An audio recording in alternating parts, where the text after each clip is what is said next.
Wanted to welcome everybody to our really the Art in Public Places program. First Zoom dedication / artist talk, or as our artist refers to it, that talk thingy you want me to do. So anyway, we're happy that all of you all are here, and we're really happy and excited to celebrate this new sculpture at Fire Station 15. This was really an incredible project that's been going on for about 3 years, and it would not have been possible without a lot of different folks working together. So as just a quick introduction, I'm Donald Gensler, project manager with the City of Sacramento's Art in Public Places program. And one of my coworkers, our program manager, is here as well. Lene Eller runs our public art programs. So with no further ado, we're going to keep to a pretty tight schedule here. We've got some different folks who are going to talk about their experience. And then Michael Stutz is going to talk about both his work on the Fire Station 15 sculpture, which you see currently on the screen, and then also a little bit about his other work around the country and around the world. So with that, let me get started with the first person that's going to give us our kind of introduction for today is Councilmember Jeff Harris from District 3. Councilmember Harris, we really are thrilled to have you here and have your just continued support throughout the project. And I think that working with your office has been a real pleasure. So with no further comments, I'll turn it over to you. All right, well, thank you, Donald. First I'd like to welcome everybody. This is pretty exciting, to tell you the truth. We started looking at Station 15 as a project a long time ago. First, a couple of personal hellos. Hi, Michael, good to see you. It's been a long time. Chris, Chief, hey. Captain Eisenbeis, Amy, Sharon, Marbella. So those are the pictures that are on my screen.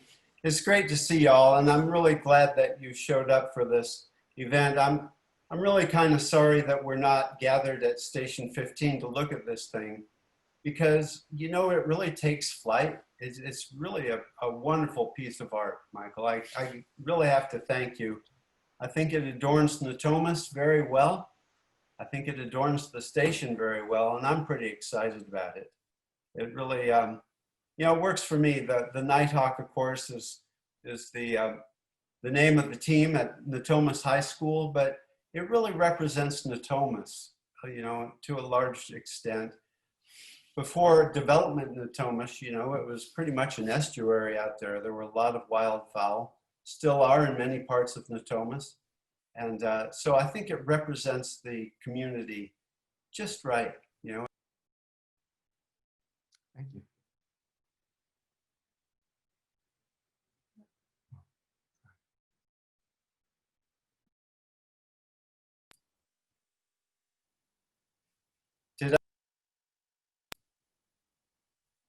Donald, it looked like I got muted there for a bit. Did you hear anything that I said?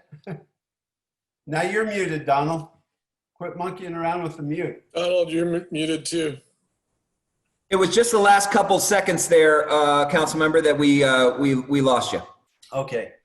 Well, so anyway, I was just saying, I love the piece. I think the scale is great. I think it's a wonderful statement. I want to tell you, it was tough to get this fire station built. It was hard to find the money, but I worked with then our city manager, John Shirey, and we managed to put together this project. There were some issues. There were some trees that had to be removed, and that didn't sit well with a couple of community members, but we overcame all the obstacles. And the fact of the matter is, South Natomas really needed a firehouse. The old firehouse just was so substandard, and the guys and women who worked there, it was cramped, and it just wasn't right. I mean, they couldn't even get their engine in the garage. It was pretty crazy. But on top of that, there's a medic unit now to serve South Natomas, where there was not before. And the calls for service really dictated that we have a medic unit there. So, you know, response times are lower, and I think that the medical outcomes for South Natomas, Gardenland, Northgate, and all the north area are going to be better because of this station. You know, I'm personally involved in it. I did a 24-hour ride along with the crews there, and that was a real wake-up call for me, literally. You know, I mean, it seems like they work more in the wee hours than they do when the sun's shining. And it was pretty interesting, you know, to see what goes on through the eyes of public safety and, you know, fire crews, you know, in the middle of the night, and just to see what's actually happening in Natomas in the wee hours. Well, the point is, we got the station built, and I'm really proud of it. And I think that all our fire folk are pretty happy with their house. I hope they are. They should be, because it's a pretty great place, and it serves the community. I guess, yeah, I don't need to talk too much more. It's just a really nice day, and thankfully there's a little blue sky. It's not all smoke. We're not worried about fire, you know, right adjacent to the fire station today. So things are looking up a little bit. I would like to actually just thank the chief and all of our staff and all the people who have been fighting fires all around Northern California. You know, this has been a real catastrophe, and it has affected so many lives. Came pretty close to North Natomas. There we had a pretty big brush fire up by Northwest Natomas, and you guys got after it and put that out really quickly. And I know that we have personnel all over the state. Keith Wade called me today. He's down there. I think he's in Sequoia National Forest, probably.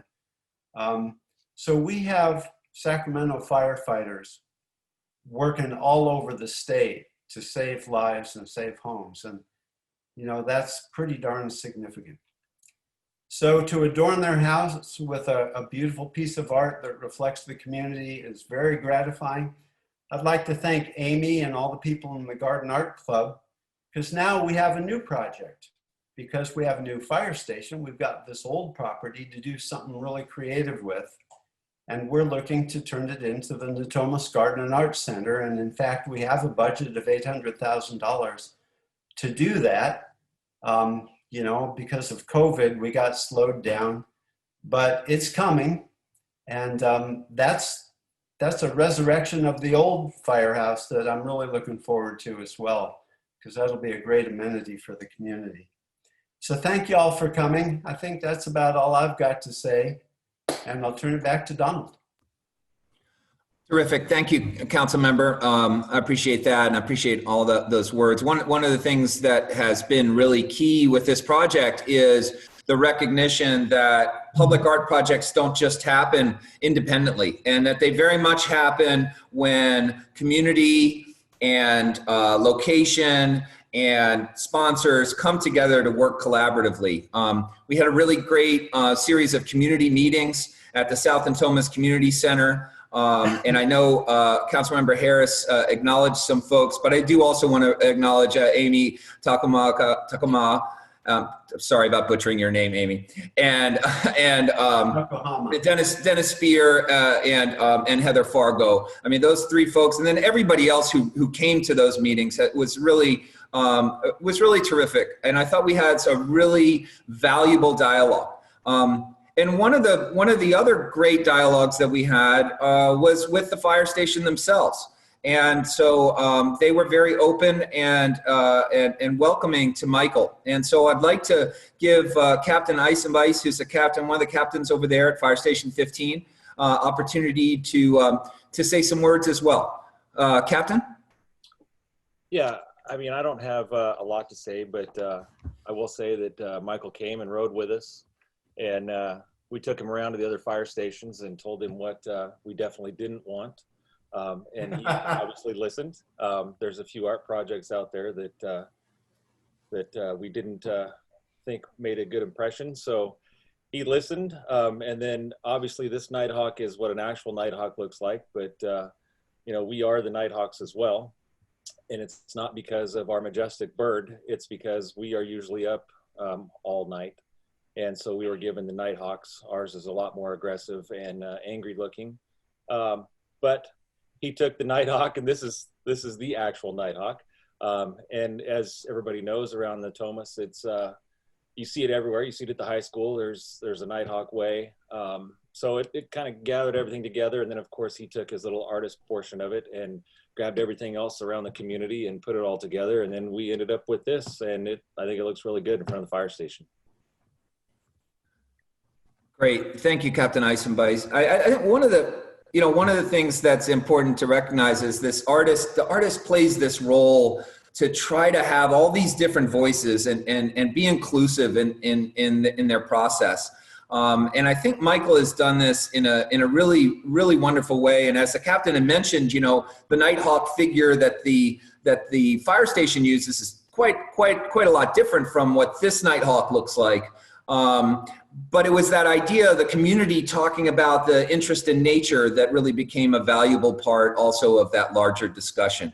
You know, with that, I think all of us would love to hear, and I think you guys are in for a treat. I'd like to introduce Michael Stutz, who created the piece and has created a number of works all around the world. I'm going to leave it at that because it's enough of me talking. And Michael, why don't you take it over?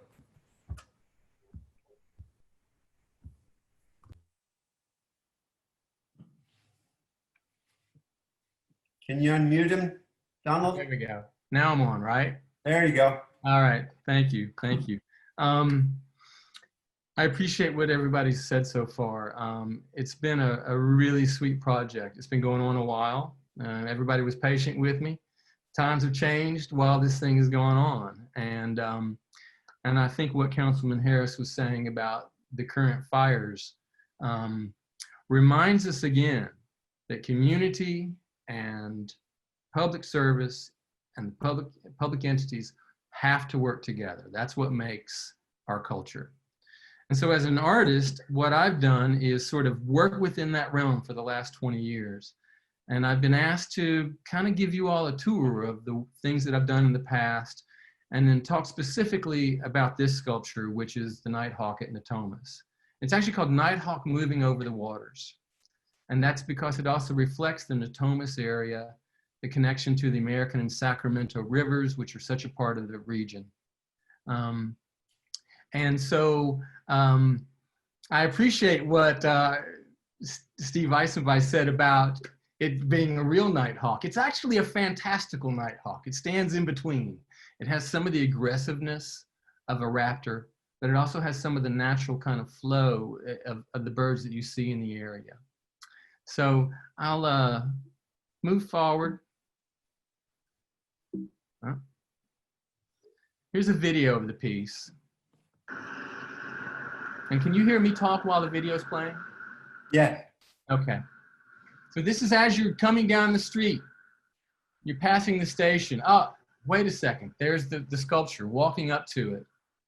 It stands in between the community and the station. It's a connecting link in the same way that so many people are connected by this station, by the way that it's reaching out into the community, the same way the firemen are constantly heading out.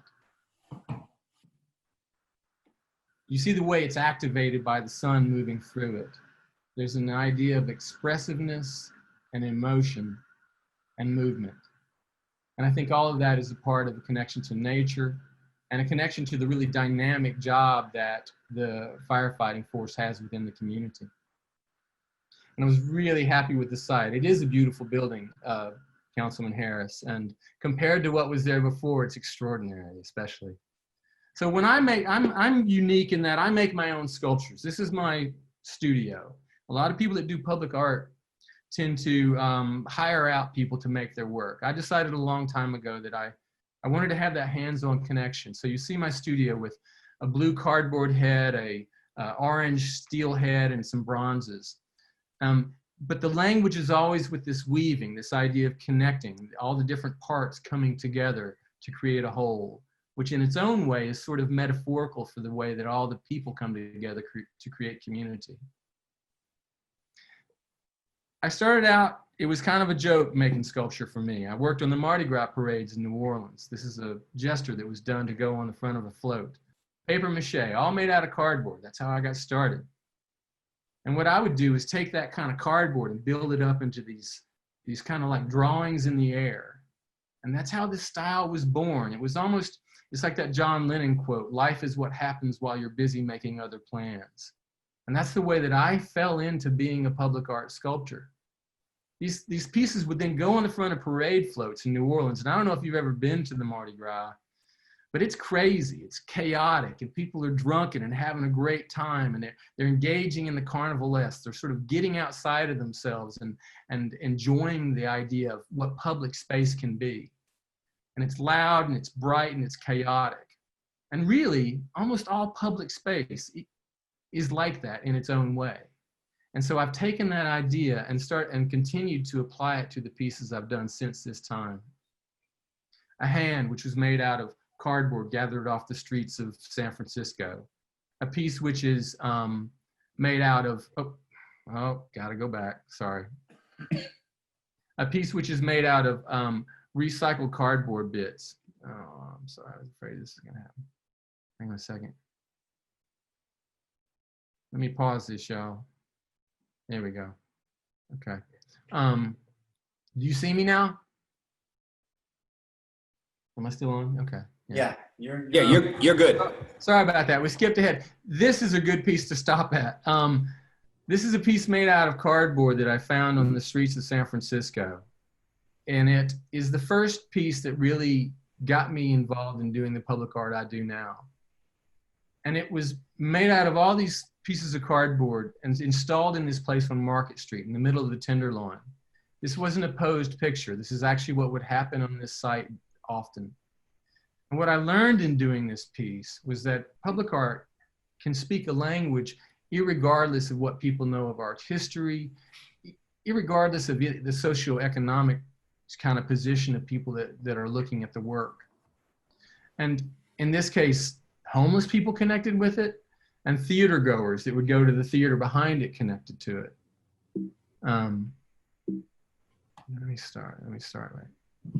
Hey, Michael, we're seeing your studio shot, by the way, just so you know. Are? Yeah, Oh, okay. yeah, we're in your studio shot with the San Francisco. There we go. That's the piece. That's I think that's more the image you were focused on. I'm sorry about that. Thanks Yeah. for telling me. So this is the piece that was really seminal in me starting to do the permanent pieces. Made out of cardboard, it had a chance to, here, there we go.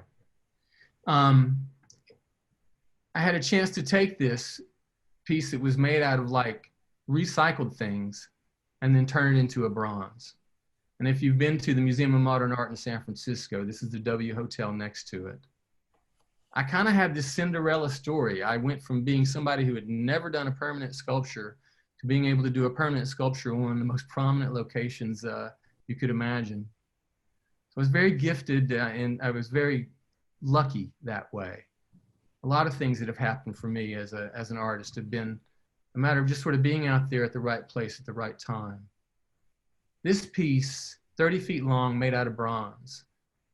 It's a reclining nude, which makes a lot of sense on a hotel because that's what the people in the hotel are doing. But it's also a very private moment within a very public space.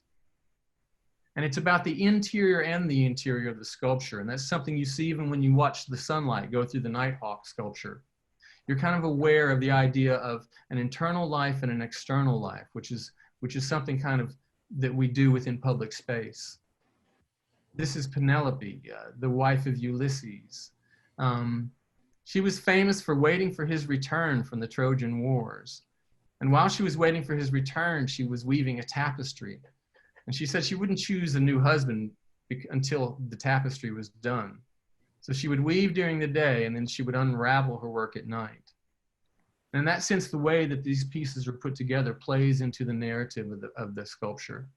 And this sculpture now is placed in Coronado Island in San Diego, and she watches ships come and go from the site, sort of Penelope still waiting for his return, just like generations of people have done that in San Diego. A piece that was done for a library here in town where I live in Fallbrook. And this is the idea of the elements that are a part of my region: fire and hawk wings. It's made out of bronze and steel and stainless steel. And it's about that kind of, that same kind of movement and flow that's in this plays into all the works that I do, so that there is that sense of energy within them. Sculptures that were done for the Wolf Pack at North Carolina State in Raleigh. And the school is known as the Wolf Pack, same way as Natomas is known as the Nighthawks. But in this case, the wolves are the students, not so much the sport team. And they're moving through this public space in the same way that the students and alumni are doing during their time in the college years. And so it's about the journey as the destination. What the wolves are heading toward is somewhere off in the distance. What has happened here, and what I would hope for in the sculptures that I do, is that it's become adopted as a real icon on the campus. And that's the kind of thing where really as a creator, once I've finished with it, I give over its meaning, I give over its use to the community. And that's then determined by the people that live with it on a daily basis. And the sculptures are really strong. One of the nice things about the pieces like the Nighthawk is that thing is made out of stainless steel and bronze. It will last for hundreds of years. Just clean it every once in a while. We'll leave that up to the firemen to do that on their breaks, right? So again, it's publicly interactive. Faces which explore the idea of identity at a college campus. These are at Texas Tech in Lubbock, and they're surrounded by a dormitory. So you have students who come from all over the place that are living right around these pieces. And they reflect different sort of ethnicities and genders, but they're all kind of united by the way they're put together. And that's the sort of abstract way that art allows us to express it, the everyday, but in a language which allows much more room for the imagination, I think. In the same way that the Nighthawk might not look exactly like a regular Nighthawk, might not look exactly like a raptor, but for people that pass by it, they get a sense of that movement and the idea of this natural presence. And these, in this case, these things are faces. So they're like masks, going back to the Mardi Gras, where you're connecting with the idea of establishing your identity, which was a perfect thing for a college campus. A lot of detail. The pieces are really beautifully crafted. I think there's a sense of people relish the idea of something that's handmade. I remember when I first met with Councilman Harris, we talked about him building boats and how he has that sense of it's a craft that adds to his life. And public art brings that to people's experience too. This bench was created for Laguna Beach. It's made out of stainless steel, and it sits on a spot overlooking the ocean. It's a courting bench. You sit on both sides of it. And it's called the Boom Boom Bench because it was actually, the funds were donated by a couple who had met at a very well-known LGBT club that had been there for many, many years and was sort of a very central part of the gay community in Southern California. Times have changed, and where you can, this is where public art kind of gets caught up in the events or reflects the events, the way that our cultures change. As an LGBT person, now you can go anywhere you want. We've advanced so much as a culture. So the public art kind of, in this case, reminds us of a past that we have moved forward from. A walking woman. She's striding, this is in Leawood, Kansas. She's moving through this very natural area of Kansas on some Kansas limestone. And she's right next to some pedestrian pathways that people use. And what was also cool in this case was that the mayor of Leawood for the past 25 years is a woman who has made really incredible contributions to the community. And a lot of people saw this sculpture as sort of an ode to to what she has done. And this is me building a sculpture, and I'll show you some more. I don't cast my pieces. They're all fabricated piece by piece. So each one is an individual thing. There will never be one sculpture that's exactly the same as another. And this is a piece that was done for a police fire training center in Carlsbad, California. This is me with the SWAT team soon after it had been installed. I would hope that the Nighthawk becomes something that the people, the firemen at Fire Station 15 also feel a connection with, that it in some way reflects who they are and how they interact with the community. And in this case, it's really interesting when you're working with firemen or police. They're authority figures. They represent aspects of our culture that have definitely been in incredible flux lately. Nonetheless, they also reflect the dreams of children, the dreams of many people. They reflect opportunity and people who are doing positive things within their lives.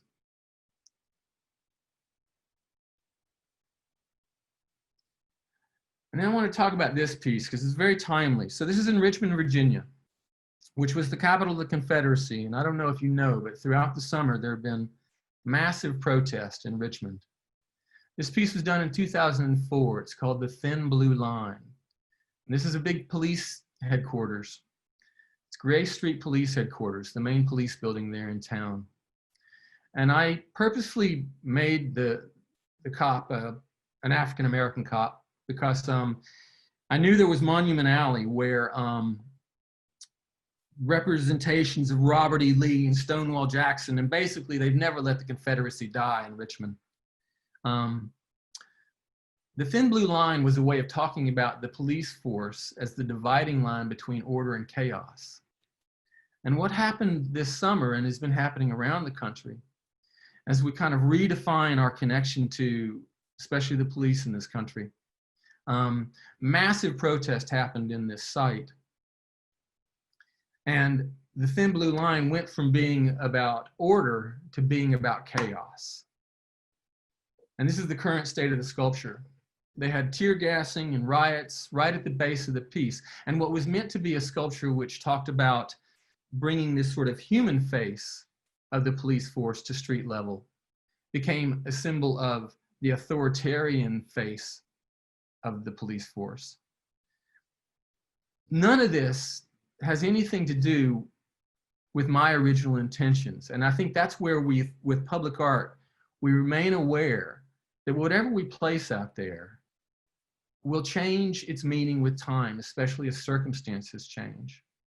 And it's not up to me really what happens here next, except for I am concerned that if this symbol now is one of a very, very dark period within the history of Richmond, Virginia, whether or not it should remain is something that should definitely be considered. And I think that's the kind of responsibility I have as a public artist, the responsibility that I've seen the city of Sacramento take on in your very extensive vetting process. Here's a piece which goes to the other side of that. It's made out of cardboard. It's called Hoodie.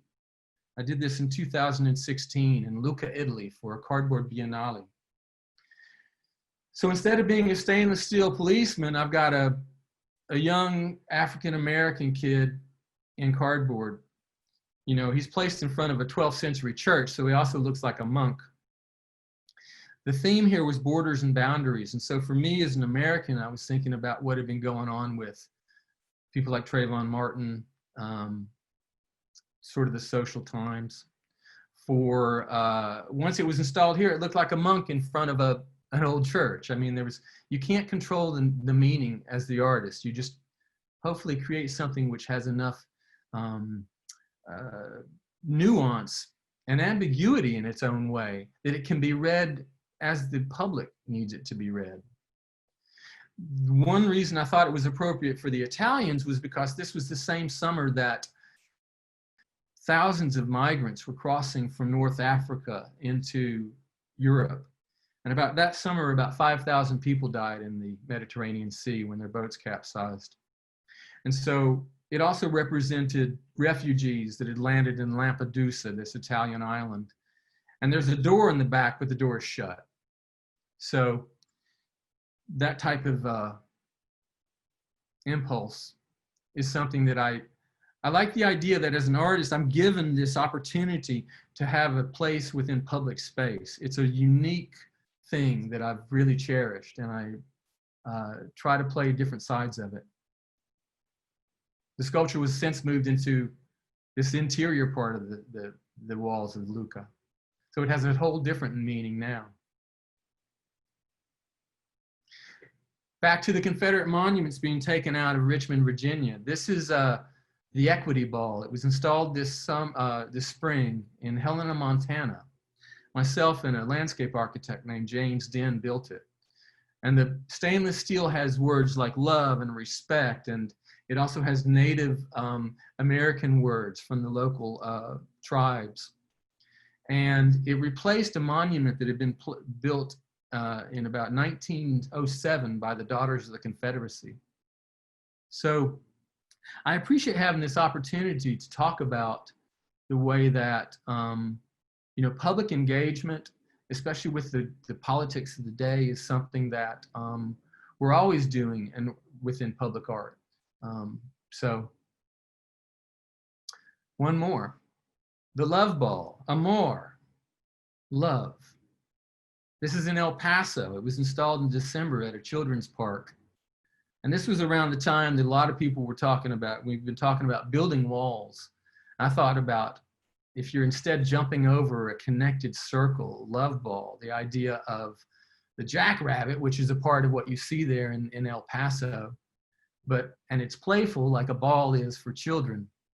But it also has this idea that I hope that kids will see Spanish and English, and they'll think about the connection that their border town in El Paso has with their sister country, as opposed to the differences.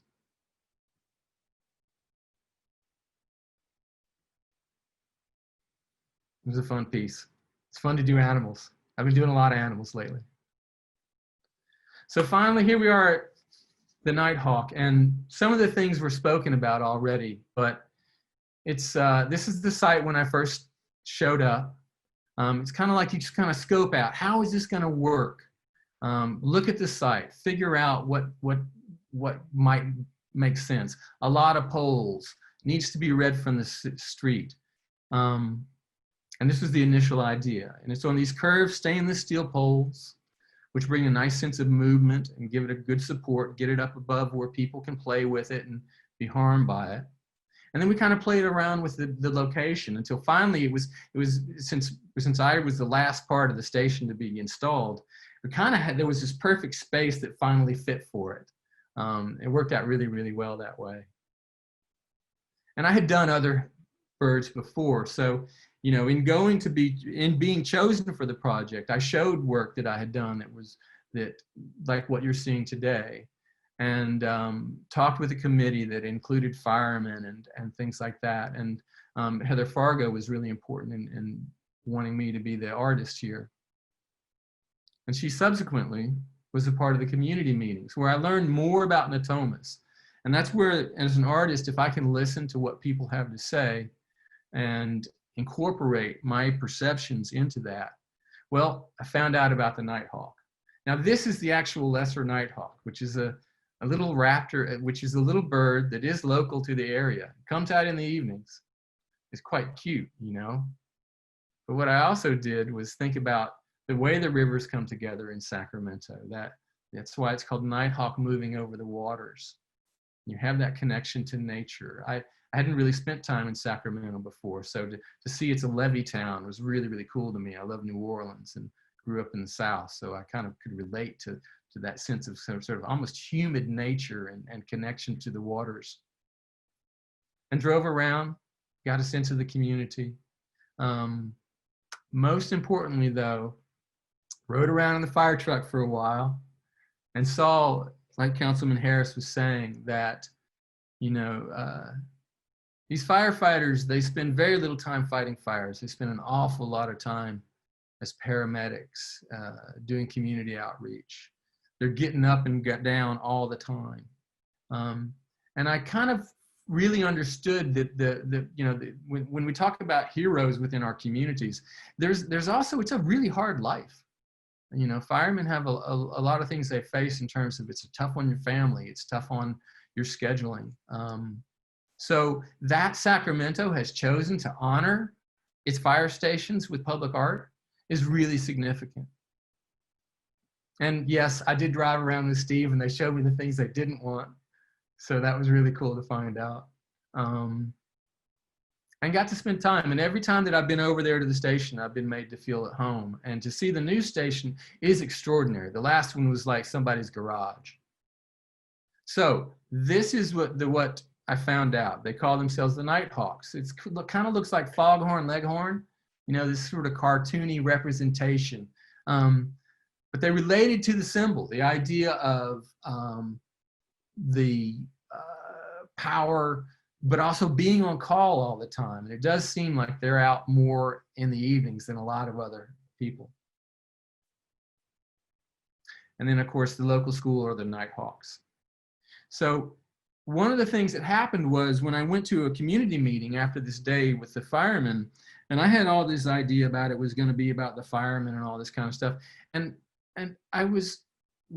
Donald did a really great job. We sat in a room full of people, and he wrote down some of the points that came up. And one of the things that really was clear was that there was a certain sense of loss, that with change, we give up something.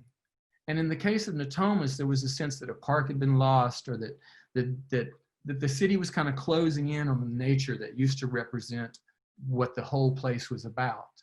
And so it seemed to me that the community really wanted me to celebrate the idea of the natural environment of the place.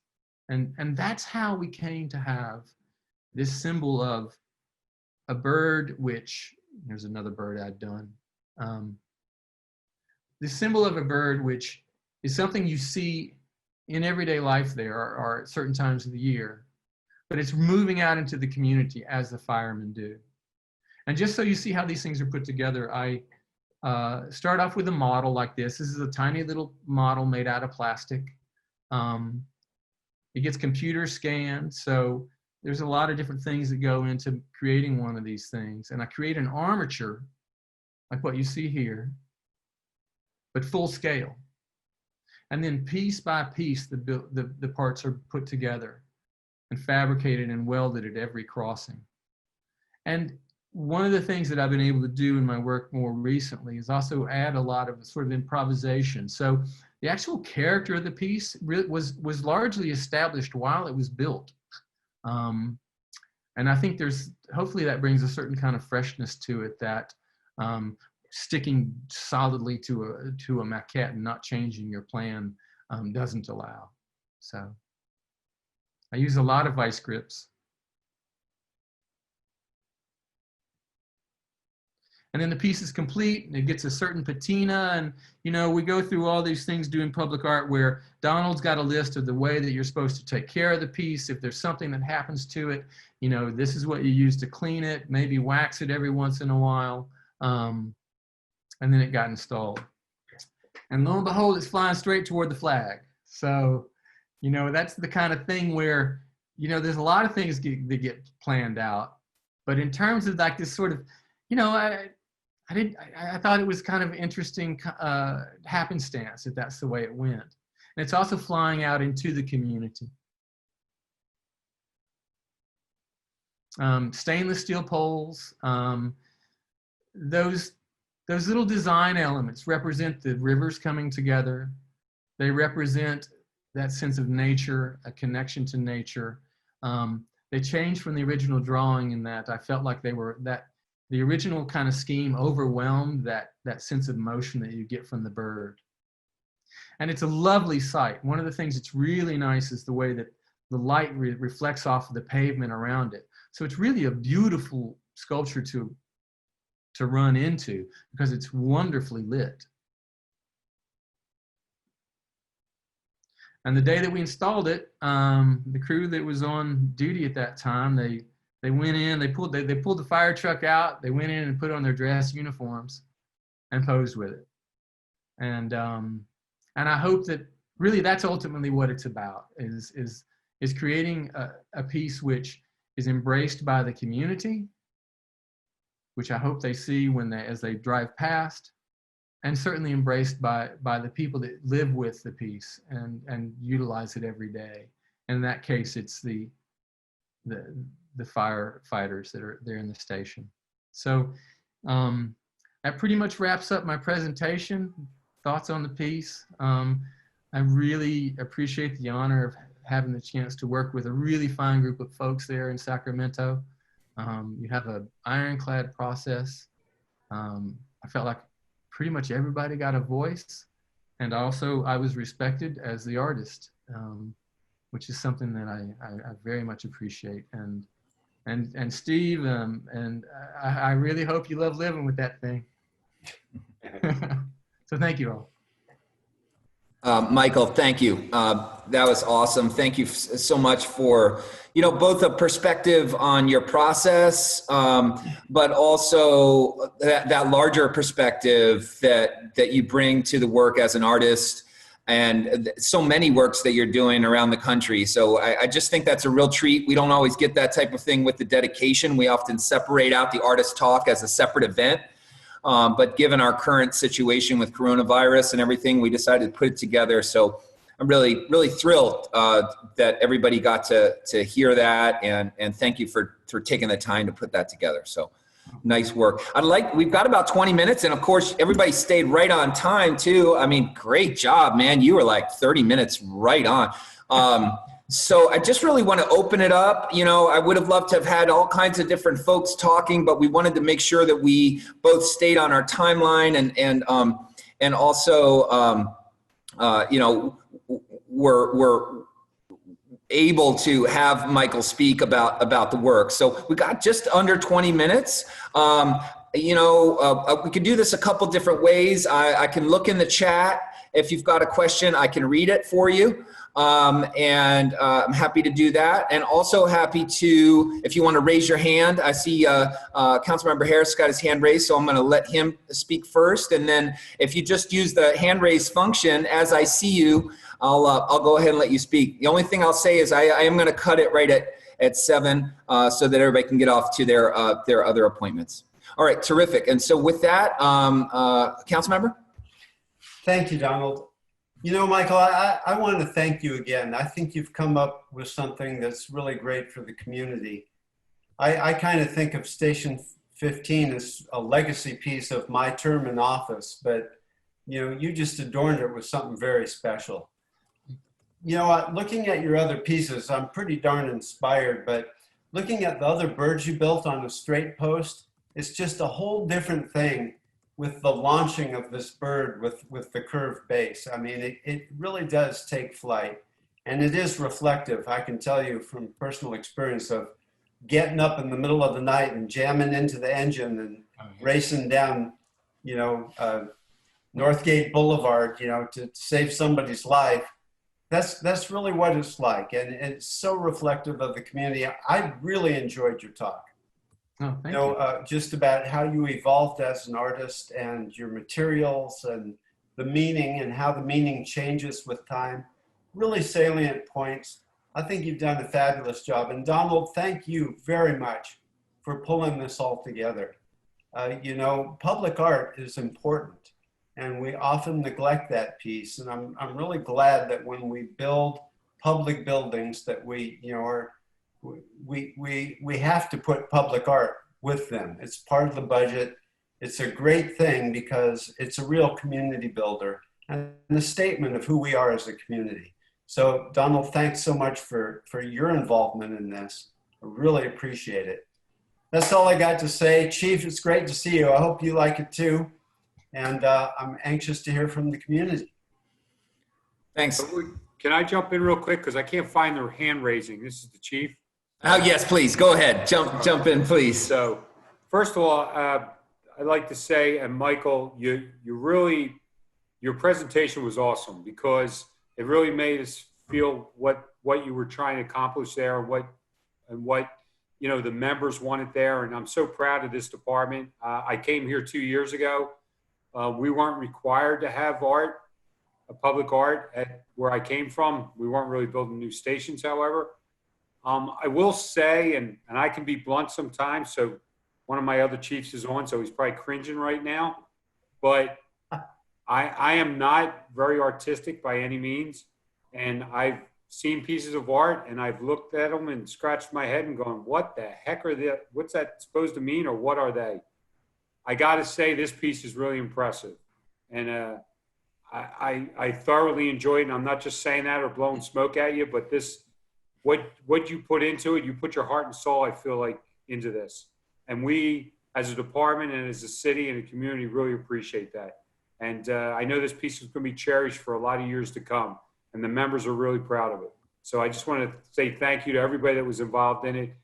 Thank you, Councilman Harris, for your support of this station. But Michael, just a really nice job. I really appreciate it as the chief of this department. Terrific. Thank you. Thank you, Chief. We appreciate that. And, you know, I know Lene and I really appreciate the support we get from the council member's office and from all the different departments in the city.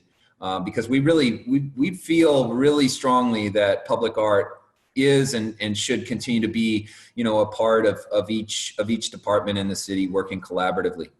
So thank you again. Let me see, are there any other hands? And we don't have to use the hand raise function, but I got a little more time here, and I'm going to give a little space because sometimes, you know, just need a moment, but I can also wrap things up. So anybody is, oh, and by the way, Amit pointed out something, and I want to, it's in the chat, but this is being recorded, and we will have it on our website under the Fire Station 15. You know, give us a few days, but I'd say by next week, we should be able to have that up on our website. Sometimes a little difficult to navigate. We are working on that, but we will have this artist talk up as we are continuing to have artist talks recorded as we do these projects. So unless I'm missing, if I'm missing somebody, please, oh, it looks like Sharon. Hi, Sharon, please go ahead. Am I unmuted? You are unmuted and ready to roll. Oh, Mr. Stutz, your work is just fabulous. It is exquisite. I feel so honored as a resident of South Potomac that one of your works is here. And your work also is very emotional. There were a couple of pieces that really struck me. The one of the woman laying down, the 30-foot long one, and the one in Italy, fabulous, just fabulous. And thank you, Mr. Harris, for helping to make this whole thing come to fruition. It's just fabulous. What an honor. Thank you. Yeah. Michael, it's Deputy Chief Costamagna. I'd like to tie this together for you a little bit more. I didn't think this was going to happen until you spoke, but the piece in Italy is in my family's hometown, Lucca. Wow. And this fire station that was, the old fire station was a temporary fire station that my father tried to get replaced for many years, and it was not successful. Mr. Harris, you know this story. So now we have a permanent station with a permanent piece of art, and an artist that has done work in my family's hometown in Lucca, Italy too. So that's really kind of special to me, and it ties a lot of pieces together. So thank you. That's great. Thanks for sharing that. Great Thank story, you. Chris. Thank you, Chief. That's terrific. I also saw Ami had her hand raised. All right. Yes, we can. I just wanted to thank you, Michael, for coming through with this. I know you, and you were very generous when you described that meeting when Donald wrote those notes. I was there. I remember that meeting, and you said it was a pretty hard room, and you listened very, very much to everyone. You made everybody feel very included and respected, and the piece is a beautiful reflection of that, and it's an honor to have it there. And And we'll do something really nice with that old temporary fire station 15 around the corner and try to bring it up to looking as good as the new station. So, but thank you again. Oh, thank you. Wow. Terrific. Thank you. I wanted to acknowledge too that Ami's daughter, who I see there, was very outspoken during the meeting and very helpful in us gathering ideas for Michael. So thank you very much. Yeah, Thank you. absolutely. So it's so sad not to be in person with everybody because we really had some wonderful experiences through this project. So She's blonde now, so I didn't know.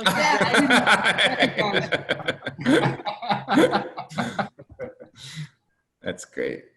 But I thought about what you said a lot. So you talked about a bridge essentially, which I think, and nature, and you were dead on. So Terrific. I don't see any other hands up. If anybody is dying to say any words, now's the time. Okay. Well, listen. Thank you, everybody. Honestly, this wouldn't all be possible without all of you here today that has made this dedication and artist talk, I think, a real success.